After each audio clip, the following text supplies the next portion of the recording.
कधीच नाही चुकणार तुमचे फेवरेट टीव्ही शोज झी5 सोबत, तेही एकदम फ्री।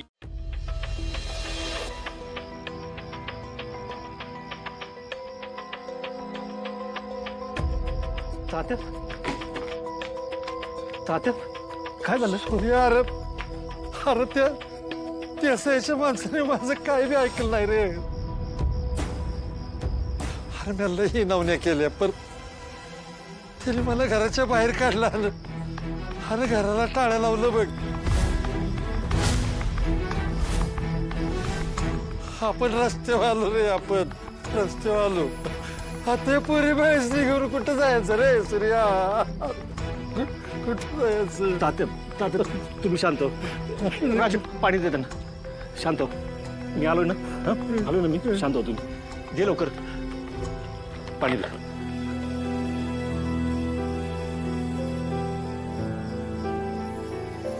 पण मला कळत नाहीये, मुदतीची वेळ संपली नसताना असं कसं करू शकतो तो देसाई? दादा वहिनी, काय चाललंय? आपल्या घराला असं कुलूप का लावलंय? आणि हा देसाई कोण आहे? त्याचा आपल्या घराशी काय संबंध? आणि तो कोण आहे आपल्याला घराबाहेर काढणारा? अगं काय नाही झालं. तू तू शांत हो. अगं आपलंच घर आहे ते. अरे पण हा कोण आहे देसाई? त्याचा काय संबंध? का घराबाहेर काढलंय? धनुच्या लग्नासाठी मी पैसे घेतले होते त्यांच्याकडनं. वेळ देऊ शकलो नाही म्हणून कुलूप लावले त्यांनी.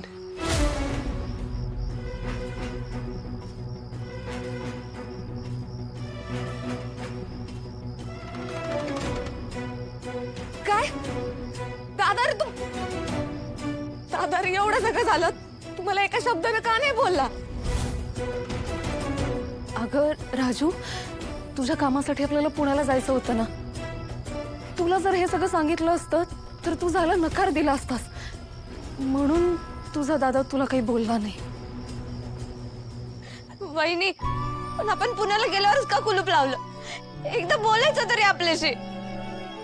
कारण हीच योग्य वेळ आहे हे कळलं असणार आहे त्या देसाईला. सूर्या, आपल्या हातातले महत्वाचे मुदतीचे दिवसही संपलेत रे आता. हे सगळं माझ्यामुळे झालंय. मी जर पुण्याला गेलेच नसते तर तुम्ही तिकडे आलाच नसता, आणि मग ही दिलेली मुदत पण संपली नसती ना. मला माहिती आहे दादानं कुठून पण पैसे गोळा केले असते, पण माझ्यामुळे सगळा वेळ वाया गेला.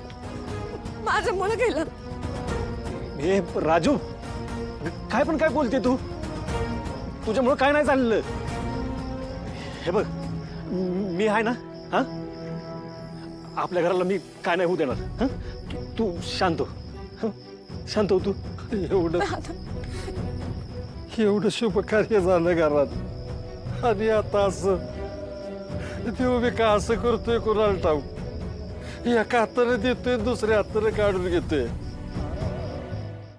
झी5 ॲप डाउनलोड करा आणि पहा सर्व एपिसोड्स एकदम फ्री।